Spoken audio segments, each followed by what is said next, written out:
I am changing how I'm playing games in 2025. Now, I am going to go over how I'm specifically doing that this year.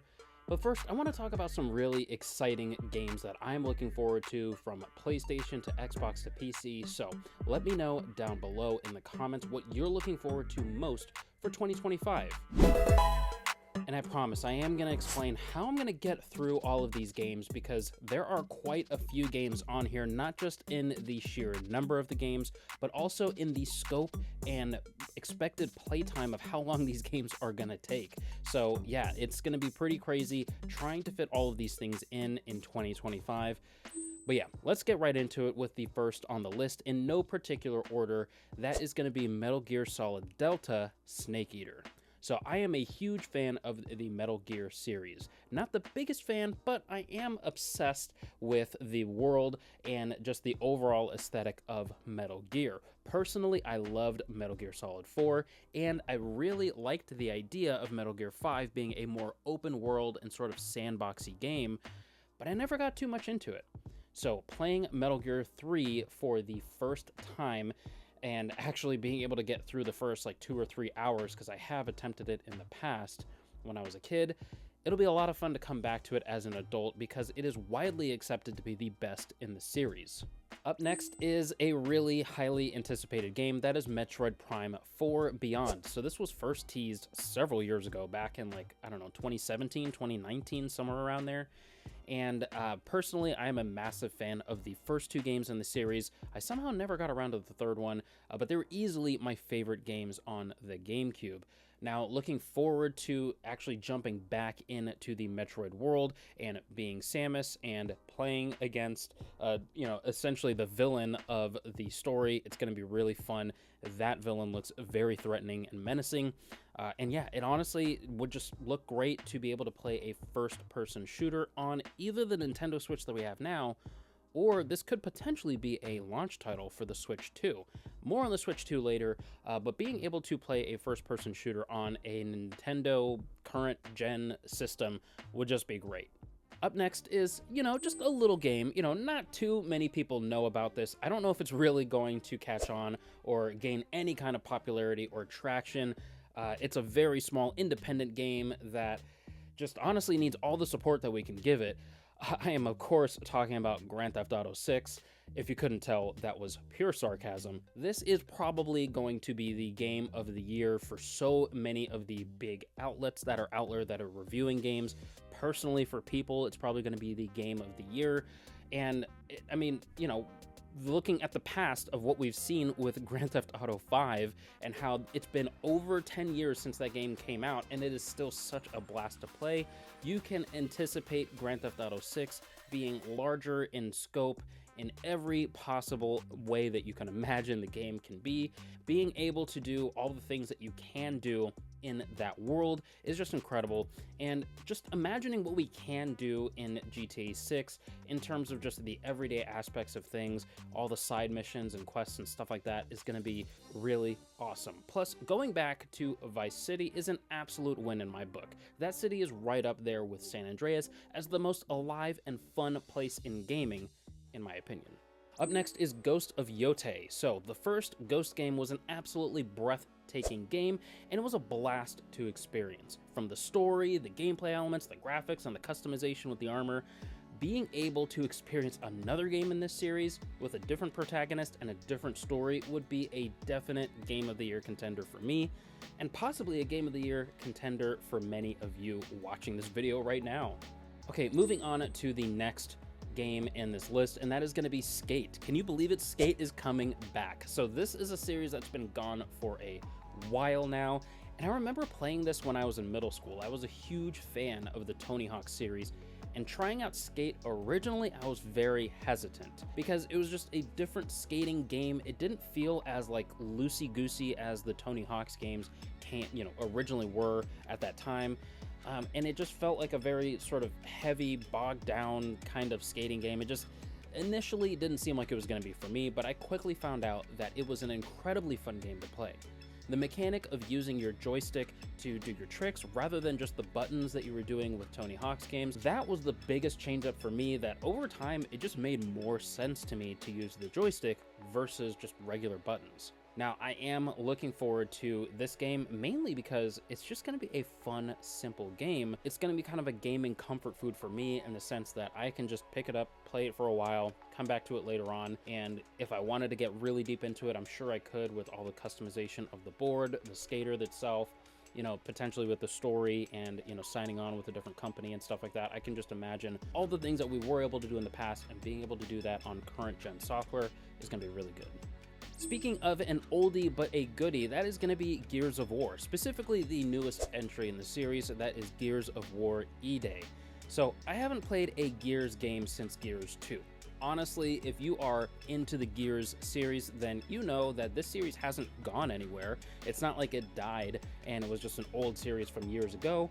We've had, I think the latest one was Gears 5, which featured the protagonist being Marcus Phoenix's son. So that's how long this series has been going on. But I remember when the first Gears came out, and I remember the hype that I had for that game from like the 3 screenshots that I was looking at in the Xbox Live Online magazine or whatever it was called back in the day. I was so hyped for the first game. I played that game in and out thoroughly for hundreds of hours, both in the campaign all together with the multiplayer. It was just, it was a great game. And then Gears 2 came out, and that was phenomenal too.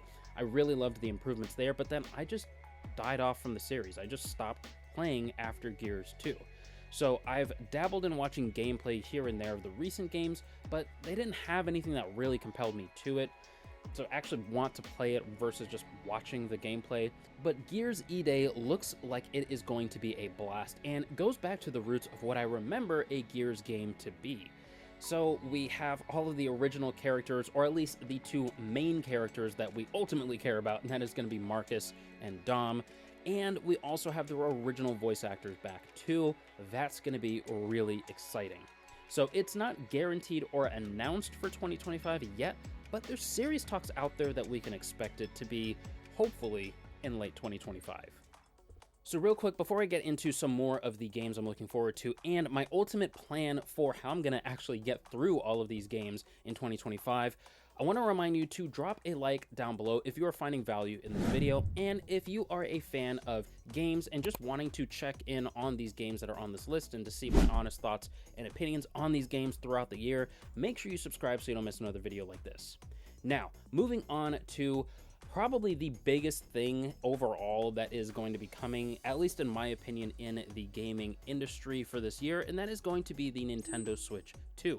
So we're looking at a brand new console itself, which also is confirmed to have backwards compatibility, and the launch games on that are going to be really exciting. So we don't have any firm confirmation on what the launch games are going to be, but we can pretty well imagine what they could be. Starting off with, in my opinion, a fantastic launch game would be Super Mario Odyssey 2.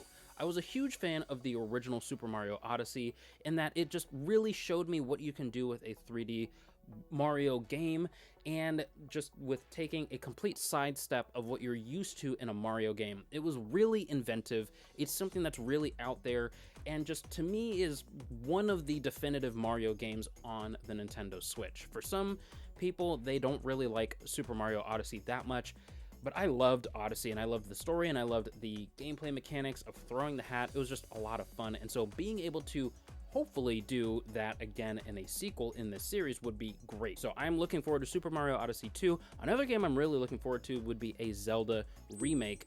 We don't know any, confirmation of a particular game, like whether it's Majora's Mask or Ocarina of Time or something like that, but it would be amazing to be able to play a remake of an older game like that, where it's just fully reimagined and brought up to current gen, next gen software on the Switch 2. That would be great. Also, let me just tell you that as far as the console itself for the Nintendo Switch 2, We have, you know, your guess is as good as mine as far as what the console is going to look like, as far as what the console is going to be named. There's a bunch of different things out there. I'm honestly a fan of the name the Nintendo Super Switch. I feel like that would be awesome to see that as the name of the next Nintendo Switch, just like how we had the NES and then the Super NES, Super Nintendo. Just, yeah, I feel like it would be great to kind of harken back to that and have just the Switch, which it was a phenomenal and fantastic gaming console and still is right now. It's current gen. But just with that impact that it had and just really kind of capitalizing on that and just calling it the Super Switch, I feel like will be a no-brainer to me, but that's just me. So another, you know, kind of hopeful game for the Switch 2 would be something that just really shows off the new hardware and capabilities. You know, with the Wii, of course, we had like Wii Sports and stuff like that. And then with the Switch, we had 1-2 Switch. We also had Switch Sports, which wasn't a launch game, of course, but it just was, you know, basically showing off the hardware and the things that you could do with it. So I am looking forward to some kind of a game that really shows off the new hardware. It doesn't have to be a, you know, long, amazing single-player game with, you know, 100-hour plus gameplay. I don't really need that out of a launch game that just shows off the hardware and the capabilities, but I am looking forward to something that just really shows off what the new Switch can do, so that it just really helps to imagine what you can expect from other games, you know, other big AAA games that could be coming out on the Switch in the future. Another hopeful pick for this year would be Ananta. If you haven't heard about Ananta, and I have no idea if I'm pronouncing it correct, forgive me if I'm not, but if you have no idea what it is, basically imagine an anime-style GTA game that is free to play with a bunch of customization and things that you can do inside that world, as if GTA, you know, as a descriptor wasn't enough. It looks amazing. So to say the least, it looks fantastic. And the plans for this game is that there's going to be different cities that you can explore, giant cities that you can explore, and with the hope being that there's going to be a new city added to this game every year. So it's going to be an ongoing game that, again, is free to play, similar to how like Fortnite and, you know, things like that are free to play, but the overall experience just continues to get reinvented over the years. And so, yeah, just being able to do that in Ananta is going to be pretty cool. There is absolutely no official release date that has been announced. I'm just hoping that it does come out later this year. More than likely, it's probably going to come out next year. We did just get a trailer just a few months ago that looks really exciting. That's what got me onto this game. But yeah, I'm hoping to see it this year. Now, the biggest hype game for me personally, and this is a personal list, that is going to be Pokémon Legends Z-A. I am so excited for this game, and I think I saw somewhere that it is confirmed for 2025. We just don't know when. If I'm wrong, I'm wrong, but I'm really excited and I'm highly anticipating this game. So being able to explore a modern city in the Pokemon world in an open world format is just going to be really exciting, specifically in the format that we were able to do in Legends Arceus. I was a huge fan of the Legends Arceus game. That is exactly what I was wanting to see out of a open world game. And objectively, in my opinion, I think that Pokemon Scarlet and Violet were both vast improvements over Legends Arceus in terms of the graphics, in terms of the overall, you know, open worldness to it. It wasn't sort of segmented into different areas in the map. It was just a really phenomenal game, but for me, Legends Arceus is a bit more memorable, only because it was the first game to really do that open world aesthetic with Pokemon. And so being able to experience Legends Arceus 2.0 in Legends Z-A is going to be really exciting, and being able to see a noticeable graphical upgrade, because I am imagining that this would be on the Switch 2 or the Super Switch. Again, hopeful for that Super Switch name. But yeah, it's going to be really exciting to see both a performance upgrade to the Pokemon world and also, like I said, a very noticeable graphical upgrade, even from Pokemon Scarlet, which in my opinion, you know, seemed pretty good with the graphics that we got, especially for a Pokemon game. Plus, we're having Mega Evolutions back. That's going to be really exciting. There's probably going to be new regional variant Pokemon. That's going to be exciting. And so I'm just really, really excited for this game. And the fact that Legends Arceus introduced this mechanic that you're actually not safe around wild Pokemon, that they're actually very dangerous and they could kill you, that was just a blast to be able to experience that in Legends Arceus. And so I'm hoping that that sort of dangerous mechanic and actually having to keep yourself alive is going to be present in Legends Z-A in some way, shape, or form. I feel like that would be pretty fun. But as for my gaming plan for this year, so that is a very long list of games, and I'm going to be upfront and say I want to experience all of these games within this year. But I'm also going to be honest with myself and be okay with the fact that I might not complete all of these games.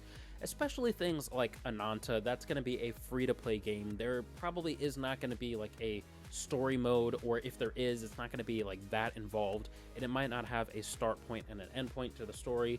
It's probably going to be an ongoing thing, so of course that's not going to be a game that I'm going to 100% finish. And then there's other things like whatever is going to be the launch title on the Switch 2 that's going to be showing off the hardware and the new capabilities. That's probably not going to have any kind of a story or anything like that to it. You know, again, imagine like your 1-2 Switch or, you know, your Wii Sports, things like that. There's, of course, no real campaign to that.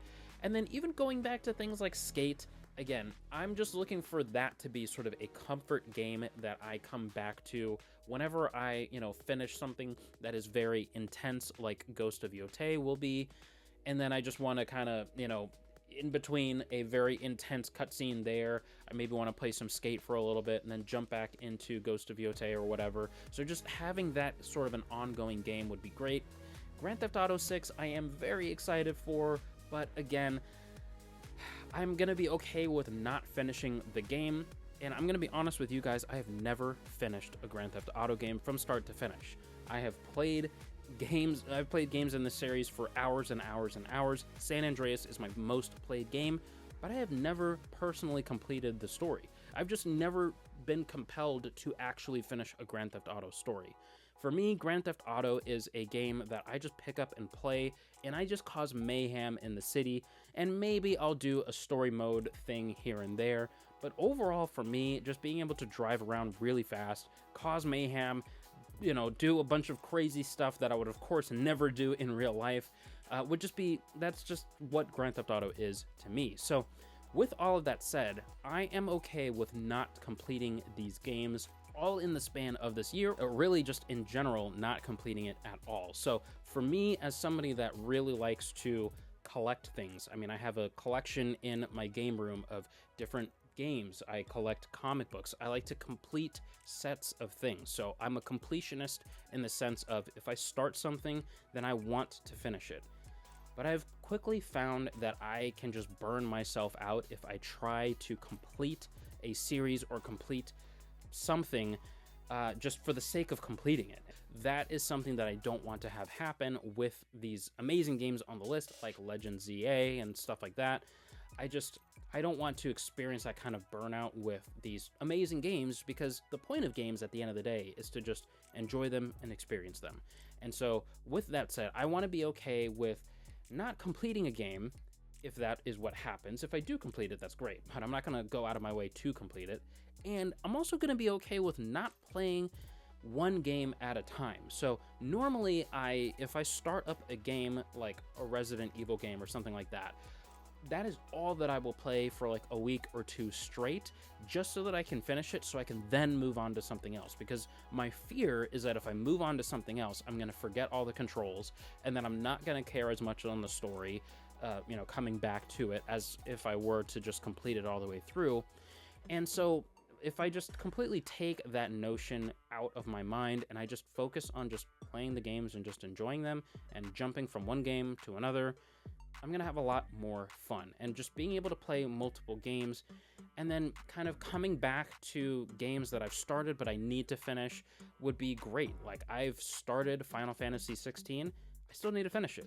I have started The Last of Us Part 2, and I'm probably 70-80% of the way through the story.